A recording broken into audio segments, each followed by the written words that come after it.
Hello friends, good morning. আমি তো চলে এসেছি আমার সেন্টারে। আমি এখন একা, কিন্তু দুপুরবেলাতে আমার সেন্টারে সবাই আসবে। আসবে বলতে, যে দিদি আমার সেন্টারে সুপারভাইজার দিদি ছিল, সেই দিদি তো অফিসিয়ালি রিটায়ার করেছেন। কিন্তু সেই দিদি মানে আমরা একটুখানি খাইয়েছিলাম, তো দিদি আজকে আমাদেরকে খাওয়াবে, সেই জন্যে দুপুরে আসবে। সেই সঙ্গে স্বপ্নাদিকে বলেছে কেদারনগরে একজন, মানে দিদি আগে যেখানে ছিল সেই কেদারনগরে সেইচও দিদিকেও বলেছেন। তো দিদি দুপুরে আমাদের জন্য খাবার দাবার নিয়ে একবারে আসবে। তো আমি এখন আমার কাজকর্ম সেরে নিই, তারপর দিদির জন্য ওয়েট করি দিদি কখন আসবে। মনটা খুব খারাপ, দিদি এসে মানে আমি একা একাই থাকি, দিদি এই 5 মাস ছিল, আমি এখন একা।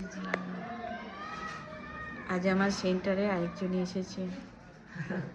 দিদি একদম অন্য সাজে, কি সুন্দর লাগছে দিদিকে। দিদি শাড়িটা বেশ সুন্দর হয়েছে, সত্যি ভালো বয়স বলো তো। শাড়িটা অনেক বয়স। শাড়ি কি কোনোদিন ছেড়ে দিদি ওই আলমারিতে কেনে? শাড়িটা মোটামুটি 20 বছর হবে।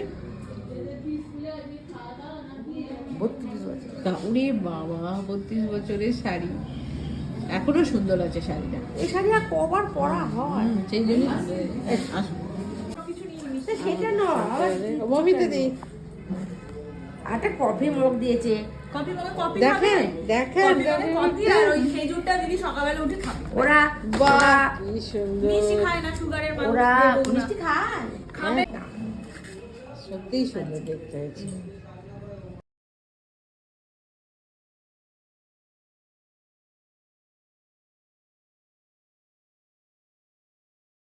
আমাদের সেন্টারে দুজন নতুন দিদি এসেছে, এই দুটো যেটা বউ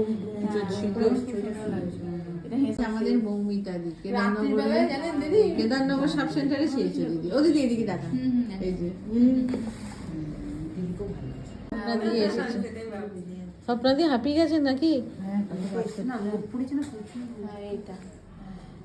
এই হাতটা দিদি দিয়েছে। আজকে আমাদের দুপুরবেলা খাওয়া দাওয়ার আয়োজন হয়েছে। দিদি আজকে খাবার খাবে। কাজ করে কখন? আমি আর সীমা দিয়ে সবার একদম রেডি। এরা বলেছিল সুষমাকে আমি বাসমতি রাইসের দায়িত্ব দিয়েছিলাম আর ওকে মাংস দিয়েছিলাম। তারপরে ও বললো তাহলে দিদি আপনার ভাই মাংস করে দেবে। আবার ভাবছি যে তাদেরও তো করে দাও, তাহলে আমার মেয়ে বলে যে তুমি এইটাকে খাওয়াতে হবে, এইটাকে খাওয়াতে হবে। ওর একটু দেখি দিদি